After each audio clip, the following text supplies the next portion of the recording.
Picture this, a sun-drenched wedding by the Pacific coast. Guests are laughing, champagne glasses clink, and the bride walks through the aisle glowing in her white gown. It looks like perfection till you notice something no one else dares to mention. The bride, your best friend, is sweating under the relentless sun, and a sharp, undeniable odor lingers in the air. Do you stay silent to protect her perfect day, or whisper the truth and risk shattering it all? That's the choice I made, and it still haunts me. I was 27 when my best friend got married. 27 doesn't feel old, not yet, but it's old enough to look back and see a trail of stories, awkward, funny, painful, stretching behind you like discarded snapshots. And she was in every single one of them. Her name? For privacy's sake, let's just call her Anna. To me, she was never just Anna. She was the girl who could turn a disastrous Friday night into a story worth retelling. The woman who never let me walk out of the house with spinach stuck in my teeth. And the one person who dared to call me out on my bullshit. No matter the circumstance, we met in college. Freshman year, dorm hall. I remember the smell of burned popcorn in the lounge and the clatter of doors slamming shut when someone's late-night music got too loud. Anna had walked straight up to me the first week, bold as hell, and said, "You look lost. Wanna get pizza?" That was her style, direct, almost aggressively honest, but somehow magnetic. From then on, honesty became the core of our friendship. Brutal, sharp, and at times, life-saving honesty. She'd tell me when my hair looked like a dead possum on my head. I'd tell her when her choice of shoes made her feet look like something out of a clown convention. We laughed. We teased. But beneath it, we trusted each other with the truth no one else dared to say. Over the years, that truth-telling pact carried us through.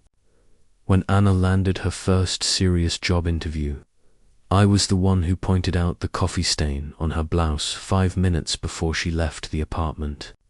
She thanked me later, profusely, after she nailed the interview. When I was dating a girl who everyone thought was wrong for me, Anna didn't sugarcoat it. She said, "She treats you like a spare tire." Dump her harsh. But she was right. It became a rhythm. The unspoken agreement that we'd never let each other walk into a room blind to the obvious. Sometimes it stung, but most of the time it saved us. Which is why, when her wedding day arrived, I thought I knew exactly what to do. But before that, let me tell you about why that pact mattered so much to Anna. There was a night years earlier, when she'd gone to a formal charity gala with her then-boyfriend, now husband, let's call him Mark. She wore this stunning navy dress, hair perfectly curled, diamonds glittering at her ears.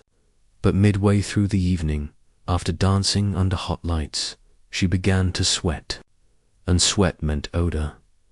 Mark said nothing, not a word. Later that night, when they got home, she discovered the truth. She'd been smelling badly throughout the gala. No discreet warning, no gentle nudge from him. She was furious. She ranted to me for an hour on the phone. If he really loved me, he would have told me. That's what love is, saving each other from humiliation. That night branded itself into her memory and into mine. It confirmed what I already knew. Honesty, no matter how uncomfortable, was essential in our friendship. So when I stood at her wedding, sweating in a suit too tight for the California heat, and I saw her under that relentless sun, face glistening, fabric clinging, odor rising, I thought I was doing the right thing. I thought I was being the friend she always wanted me to be. Asterisk. The truth is, weddings have a strange way of making you remember. Maybe it's the music, the way it mixes nostalgia with celebration. Maybe it's the wine, or the sight of faces you haven't seen in years. But standing there, in that California heat, watching Anna glide down the aisle, my mind kept drifting back, not just to her story with Mark, but to ours. Anna and I had lived entire lifetimes together in the span of 10 years. Some people walk into your life like extras in a movie, there for a scene, then gone. Anna, she was a recurring character, sometimes comic relief, sometimes the lead, sometimes the villain in my life story, but always there when the credits rolled. I remembered the winter we got stranded on a highway because my old Honda decided it had had enough of existing. Snow piled on the windshield faster than the wipers could keep up. Anna sat there, wrapped in 3 scarves, cursing like a sailor, and still had the nerve to laugh at me when I tried to fix the car with duct tape. That night, freezing in the car, we promised each other that we'd never sugarcoat reality. "The truth keeps us alive," she'd said, blowing warm air into her hands, and it did. There was the time she almost married the wrong guy. Not Mark, someone before him. A finance bro with a jawline sharp enough to slice bread, but a personality as deep as a puddle. Everyone liked him because he was charming, polite, made good money. Everyone but me. And when Anna, starry-eyed and hopeful, hinted she might say yes if he proposed, I told her flat out, "If you marry him, I'll stop being your friend, because I can't watch you destroy yourself." Harsh. Absolutely. But I meant it. She didn't dump him on the spot. But 3 months later, she found him flirting with someone else at a rooftop bar. She called me crying, and then she said, "You were right. I hate when you're right. That was our thing." I was the unfiltered mirror she needed, and she was the compass I never knew I lacked. So when Mark came along, I'll admit I didn't trust him at first. He seemed safe, the kind of guy who blends into the background at parties, who smiles politely but never says what he really thinks. And when Anna told me about the gala incident, the night she realized he'd let her walk around smelling like a locker room without saying a word, I doubled down on my suspicion. "That's not love," I told her. "That's negligence. But love is complicated, isn't it? It doesn't always follow the logic of friendship." She forgave him, or maybe she convinced herself it was forgivable. And in the years that followed, he proved himself in ways I couldn't deny. He was steady. He was loyal. He was, in his quiet way, the opposite of every guy who had ever let her down. Still, the wound from that night lingered for her. I could tell. Whenever we talked about honesty, she'd bring it up again. "If you care, you tell the truth, period." So, when her wedding day finally arrived, that memory burned in the back of my mind like a warning flare. The morning of the wedding was chaos. The kind you only see in movies and sitcoms, but never really believe until you live it. Bridesmaids running in and out of hotel rooms. Makeup kits scattered like crime scene evidence. Mothers panicking about flowers arriving late. I was technically just a guest, but Anna had begged me weeks earlier to act as her unofficial fixer. "You're the only one who can tell me if something looks off," she'd said. So there I was, tie slightly crooked, sweat gathering at the back of my neck, dodging between people, running last-minute errands, double-checking details that weren't my responsibility but had somehow become mine. At one point, Anna pulled me aside. She was in her gown, veil pinned delicately in place, eyes wide and gleaming like a child's. She grabbed my hand so tight it hurt and whispered, "Don't let me embarrass myself today. Promise." It was such a small thing to say, but it echoed like thunder in my head. "Promise," I told her, and I meant it. Asterisk, asterisk. The wedding began just after noon, under the kind of sky you only get on the California coast, so blue it felt manufactured, like someone had edited the clouds out. The venue sat perched on a bluff overlooking the Pacific, waves curling and crashing in endless rhythm below. From the rows of white folding chairs to the floral arch wrapped in roses, everything looked carefully staged for a lifestyle magazine spread. But perfection has a way of crumbling under heat. The sun was merciless. It pressed down on us like a weight, baking the sand, glossing every forehead in sweat. Guests fanned themselves with folded programs, dresses clung to damp skin, and the groomsmen looked like they might collapse in their suits. I tugged at my collar, wishing I'd ignored the formal attire required note on the invitation. Anna, though she was radiant, at least from a distance. Her dress shimmered with every step, her smile wide enough to blind half the audience. For a moment, I forgot the heat, forgot the chaos of the morning, and saw only my best friend walking toward a future she'd fought hard to deserve. But when she reached the altar, close enough for me to catch details, I noticed the first signs. A faint sheen on her forehead, the kind of shine powder can't hide. The fabric under her arms, darkening ever so slightly. And when a gust of wind shifted the air, I caught it, a sharp, sour note that didn't belong in the bouquet of salt water and roses. I froze. My stomach tightened. No one else seemed to notice. Or maybe they were too polite, too caught up in the moment. Mark smiled at her like she was the only person on earth. The officiant launched into his speech about love, patience, and eternal devotion. Guests dabbed at their eyes with tissues, oblivious. But I smelled it, and once you notice something like that, you can't unnotice it. It's like watching a movie and realizing the boom mic dipped into the shot. Everyone else is swept up in the story, but all you can see is the mistake. I tried to focus on the vows. Anna's voice trembled with emotion, cracking on the word forever. Mark slipped the ring onto her finger with shaking hands. Everyone clapped, cheered, snapped photos. But the truth sat heavy in my chest. She had asked me to promise. Don't let me embarrass myself today.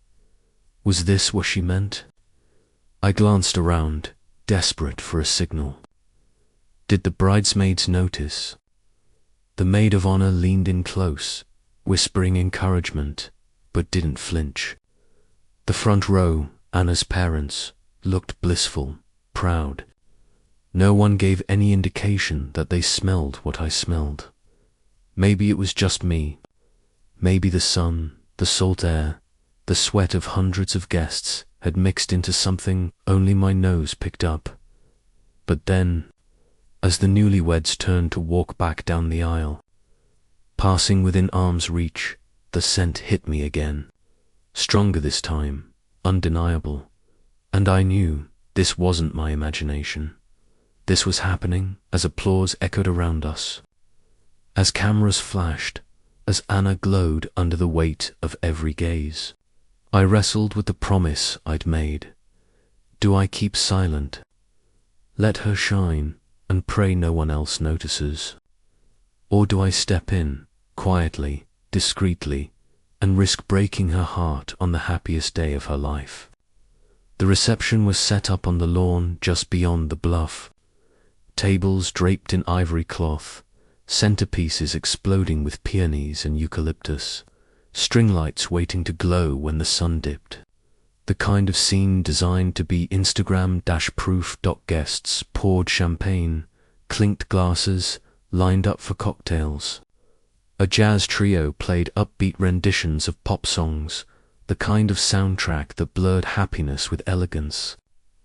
Everywhere I looked, people were smiling. Everywhere but me, because the smell followed. Maybe not as strong, Maybe not noticeable to anyone lost in conversation or champagne bubbles, but I caught it. Every time Anna walked past, every time the breeze shifted, and she looked so blissfully unaware, laughing with relatives, leaning close to kiss her grandmother's cheek, posing for endless photos.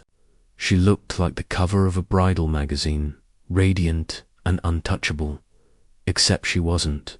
My stomach churned. The promise replayed in my head like a broken record. Don't let me embarrass myself today. Promise. I sipped my drink, trying to drown the conflict. But alcohol doesn't erase guilt. It amplifies it. I kept imagining the whispers, the cruel comments that might come later. When people thought she couldn't hear, she looked beautiful, but did you notice? I couldn't let that happen. Not to Anna. So when I finally caught her, alone as a sliver of a moment between group photos and cake-cutting rehearsals, leaned in, my voice barely above a breath, urgent and careful. Hey, Anna, I think you might want to freshen up. It's really hot out here. Her eyes widened instantly. Not in confusion, not in gratitude. In horror, she froze. For half a second, the smile slipped, and I saw it, raw panic flashing across her face. Then, just as quickly, she recovered, plastering the grin back on for the crowd. But she heard me, and she knew.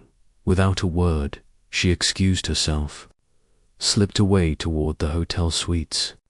No one seemed to notice. Guests kept chatting, music kept playing. Mark was distracted in conversation with his best man. I stood there, my heart racing, convinced I'd done the right thing. Convinced I'd just saved her from humiliation.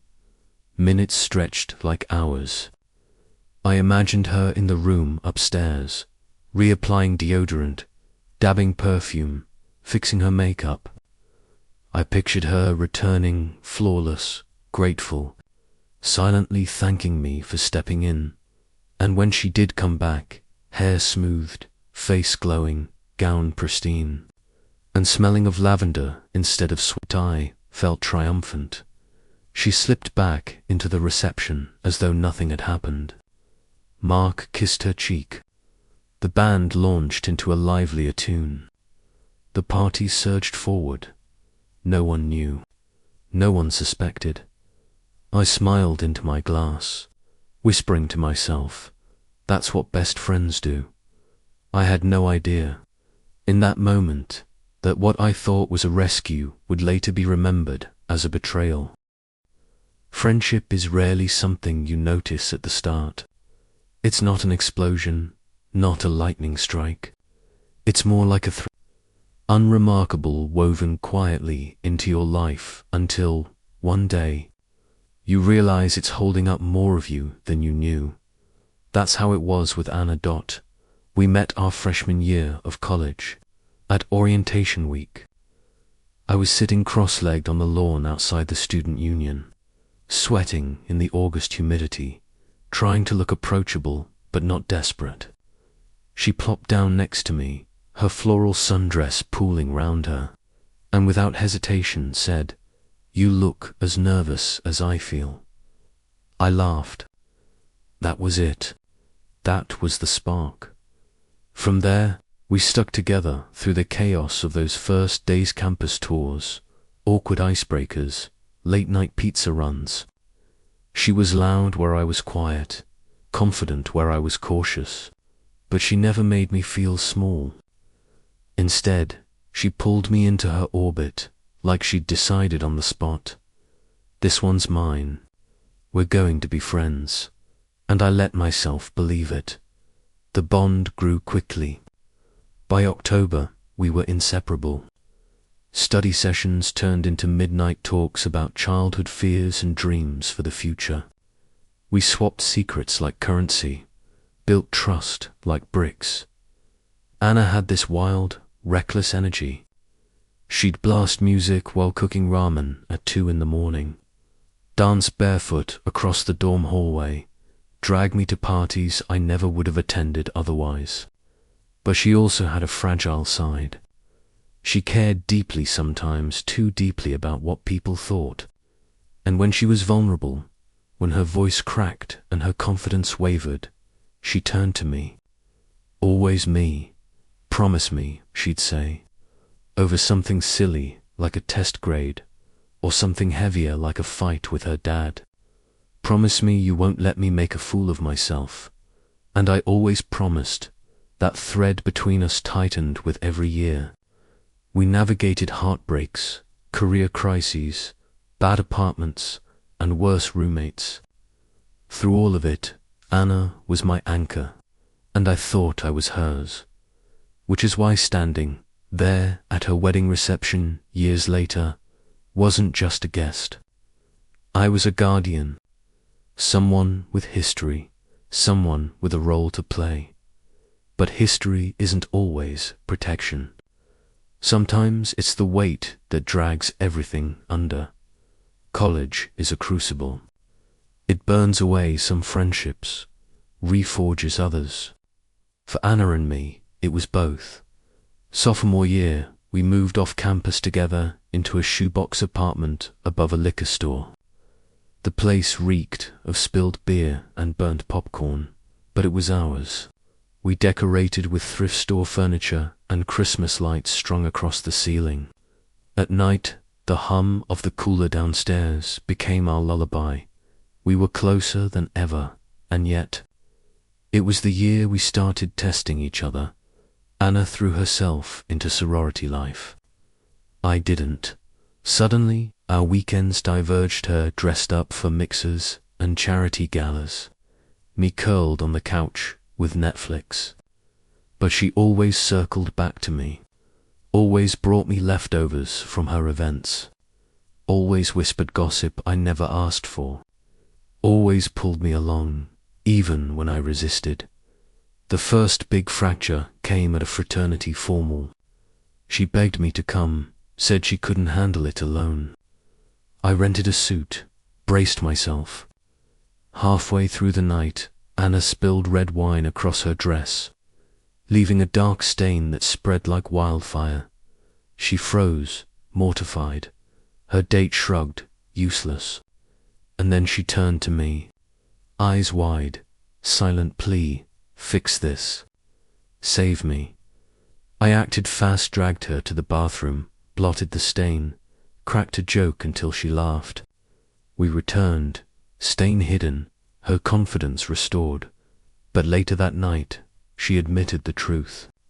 If you hadn't been there, I would have left. I can't. I can't stand the thought of people laughing at me.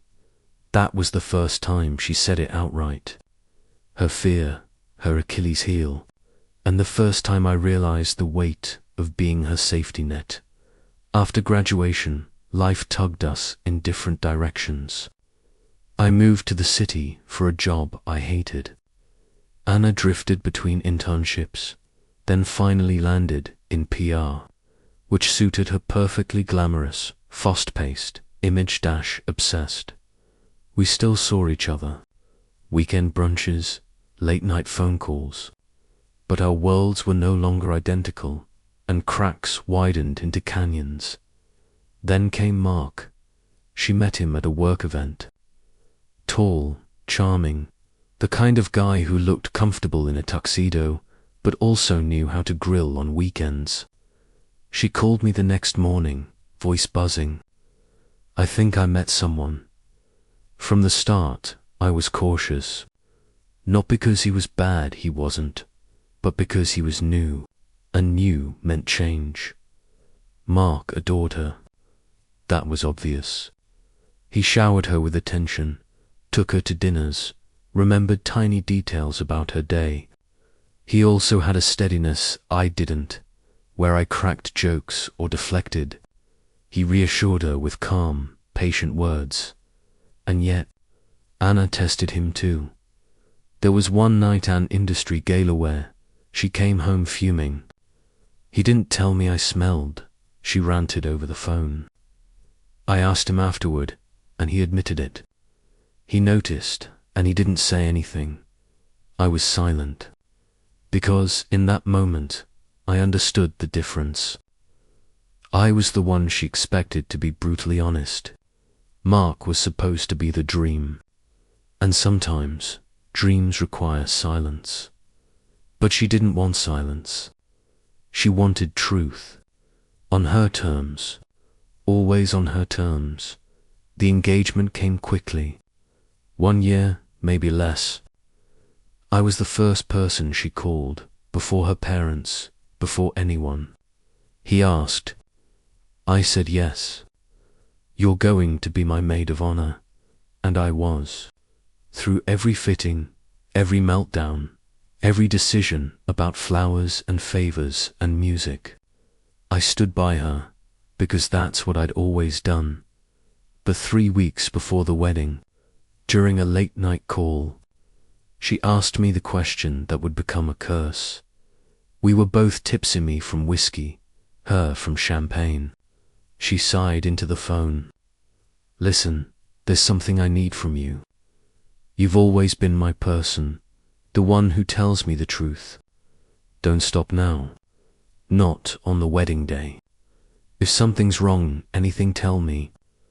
Don't let me walk around looking stupid. Promise. Her voice was raw, pleading. And I promised. Of course I did. How could I not? But promises are dangerous. They're landmines disguised as trust. And this one was waiting to explode. Asterisk. The wedding photos hit Instagram before the couple even boarded the plane for their honeymoon. Sunlit kisses, champagne toasts, the glow of golden hour.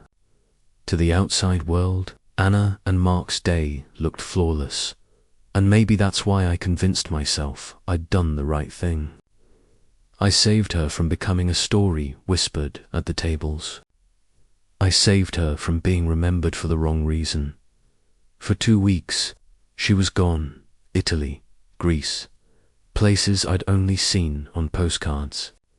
She sent me a single text from Florence. This place is unreal. You'd love it.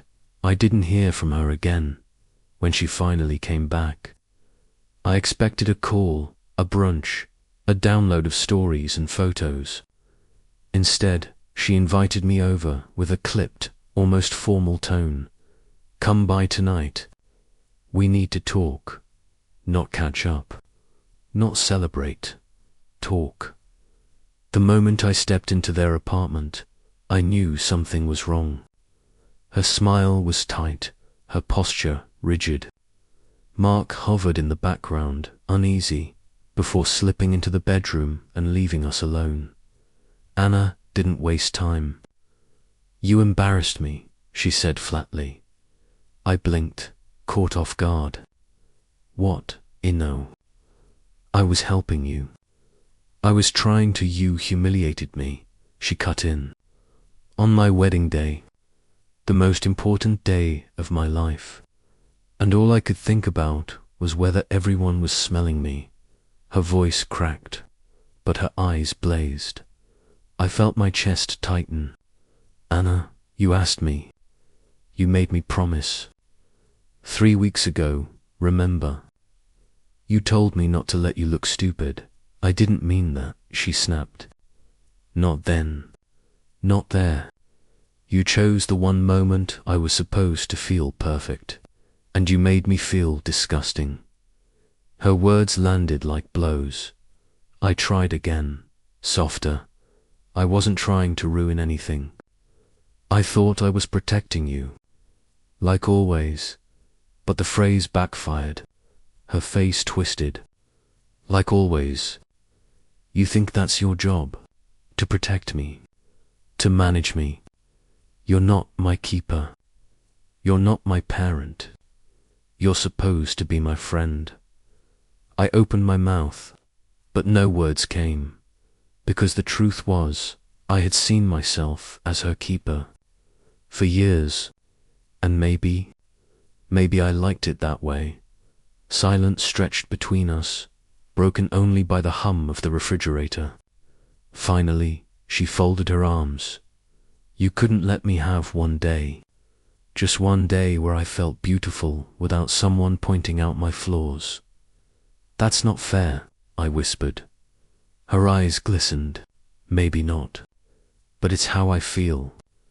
You ruined it for me. Those words you ruined it settled into my bones like ice. I wanted to argue, to defend myself, to lay out every justification.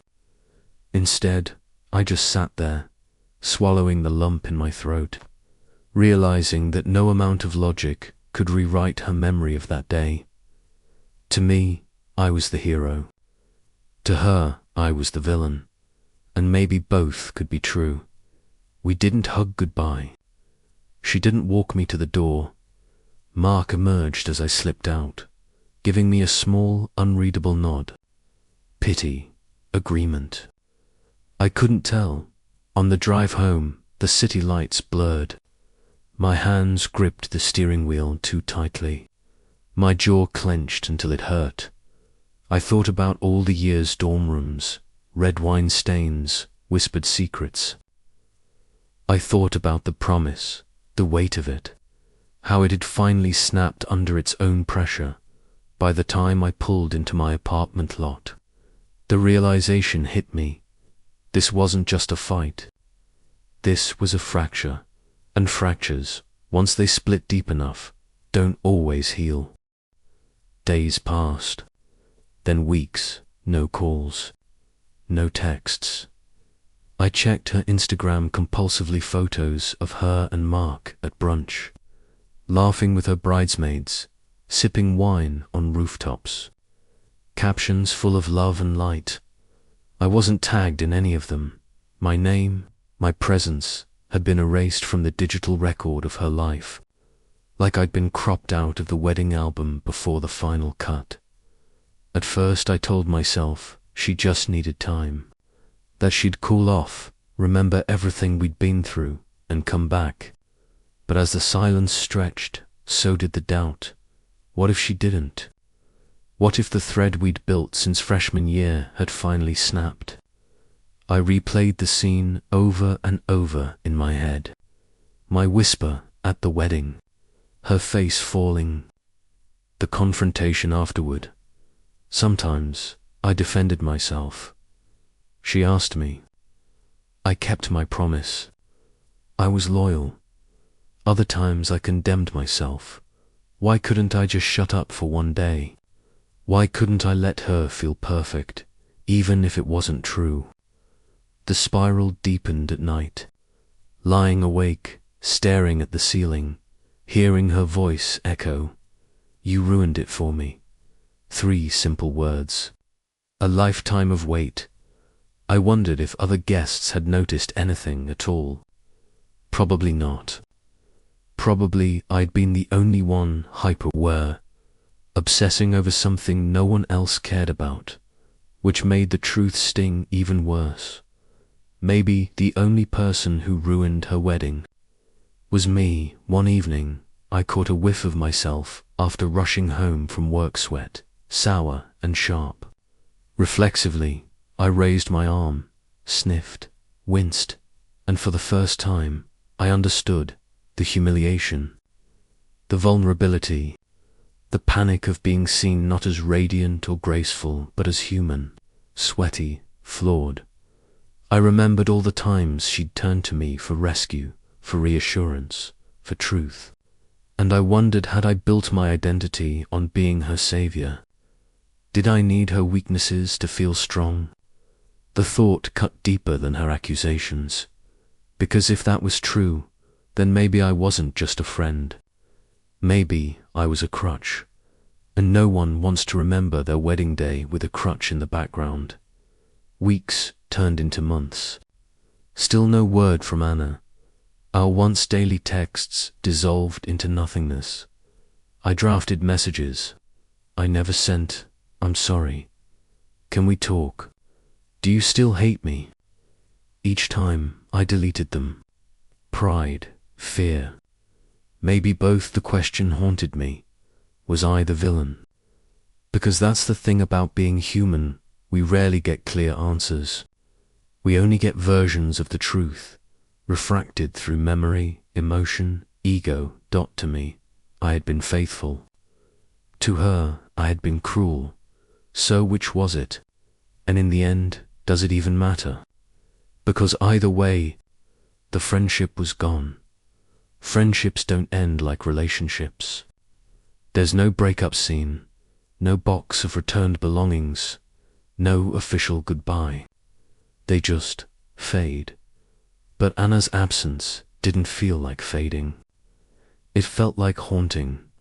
Every time I passed the coffee shop where we used to meet, every time I cooked ramen at midnight, every time I heard a song we'd once danced to barefoot in a dorm hallway, her ghost was everywhere. Not the kind that scares you, but the kind that makes you ache. And yet she was still alive, still married, still smiling in photos I wasn't part of. It's strange, grieving someone who still exists. I kept circling back to that night, weeks before the wedding. Her voice slurred with champagne, whispering, "Promise me." It should have been a bond. Instead, it became a weapon. Did I misunderstand her? Did she mean promise to protect me but not promise to tell me? Did I cling to literal words when what she needed was silent loyalty? Promises are dangerous that way. They're loaded with assumptions. They can't hold nuance, and yet, I made it. I kept it, so why did it feel like breaking it? In quiet moments, I replayed the story as if telling it to strangers. Sometimes, I framed myself as the martyr, loyal, honest, sacrificed for the sake of truth. Other times, I was the villain, petty, invasive, incapable of giving one day of peace to the person I claimed to love most as a friend. The truth probably lies somewhere in between, but in between doesn't make for a good story. People want heroes and villains, clean lines, clear morals, so maybe Anna chose hers, and maybe I chose mine. Months later, I ran into them at a grocery store. Anna, radiant even in sweatpants, pushing a cart with Mark beside her. She spotted me. For a flicker of a second, something passed across her face recognition. Nostalgia, maybe even longing. Then she smiled, polite, distant, like an acquaintance. We exchanged small talk. Weather, work, the rising price of eggs. Then they moved on. No apologies, no rekindling, just silence dressed as civility. I watched them walk away, her laughter echoing faintly down the aisle, and I knew the story was over. Not with a bang, not with closure, but with a quiet truth. Sometimes friendships don't end because of betrayal, or lies, or distance. Sometimes they end because the roles we played in each other's lives become too heavy to carry forward. Was I wrong? Was she unfair? Does it matter? All I know is this: I made a promise. I kept it, and I lost her anyway. Days passed, then weeks, no calls, no texts. I checked her Instagram compulsively, photos of her and Mark at brunch, laughing with her bridesmaids, sipping wine on rooftops. Captions full of love and light. I wasn't tagged in any of them. My name, my presence, had been erased from the digital record of her life, like I'd been cropped out of the wedding album before the final cut. At first I told myself she just needed time, that she'd cool off, remember everything we'd been through, and come back. But as the silence stretched, so did the doubt. What if she didn't? What if the thread we'd built since freshman year had finally snapped? I replayed the scene over and over in my head. My whisper at the wedding, her face falling, the confrontation afterward. Sometimes I defended myself. She asked me. I kept my promise. I was loyal. Other times I condemned myself. Why couldn't I just shut up for one day? Why couldn't I let her feel perfect, even if it wasn't true? The spiral deepened at night. Lying awake, staring at the ceiling, hearing her voice echo. You ruined it for me. 3 simple words. A lifetime of wait. I wondered if other guests had noticed anything at all. Probably not. Probably I'd been the only one hyper-aware, obsessing over something no one else cared about, which made the truth sting even worse. Maybe the only person who ruined her wedding was me. One evening, I caught a whiff of myself after rushing home from work, sweat, sour and sharp. Reflexively, I raised my arm, sniffed, winced, and for the first time, I understood the humiliation, the vulnerability, the panic of being seen not as radiant or graceful, but as human, sweaty, flawed. I remembered all the times she'd turned to me for rescue, for reassurance, for truth, and I wondered, had I built my identity on being her savior? Did I need her weaknesses to feel strong? The thought cut deeper than her accusations, because if that was true, then maybe I wasn't just a friend. Maybe I was a crutch, and no one wants to remember their wedding day with a crutch in the background. Weeks turned into months. Still no word from Anna. Our once daily texts dissolved into nothingness. I drafted messages. I never sent, "I'm sorry. Can we talk? Do you still hate me?" Each time I deleted them. Pride, fear. Maybe both. The question haunted me. Was I the villain? Because that's the thing about being human, we rarely get clear answers. We only get versions of the truth, refracted through memory, emotion, ego. To me, I had been faithful. To her, I had been cruel. So which was it? And in the end, does it even matter? Because either way, the friendship was gone. Friendships don't end like relationships. There's no breakup scene, no box of returned belongings, no official goodbye. They just fade. But Anna's absence didn't feel like fading. It felt like haunting. Every time I passed the coffee shop where we used to meet, every time I cooked ramen at midnight, every time I heard a song we'd once danced to barefoot in a dorm hallway, her ghost was everywhere. Not the kind that scares you, but the kind that makes you ache. And yet she was still alive, still married, still smiling in photos I wasn't part of. It's strange, grieving someone who still exists. I kept circling back to that night, weeks before the wedding. Her voice slurred with champagne, whispering, "Promise me." It should have been a bond. Instead, it became a weapon. Did I misunderstand her? Did she mean promise to protect me but not promise to tell me? Did I cling to literal words when what she needed was silent loyalty? Promises are dangerous that way. They're loaded with assumptions. They can't hold nuance, and yet, I made it. I kept it, so why did it feel like breaking it? In quiet moments, I replayed the story as if telling it to strangers. Sometimes, I framed myself as the martyr, loyal, honest, sacrificed for the sake of truth. Other times, I was the villain, petty, invasive, incapable of giving one day of peace to the person I claimed to love most as a friend. The truth probably lies somewhere in between, but in between doesn't make for a good story.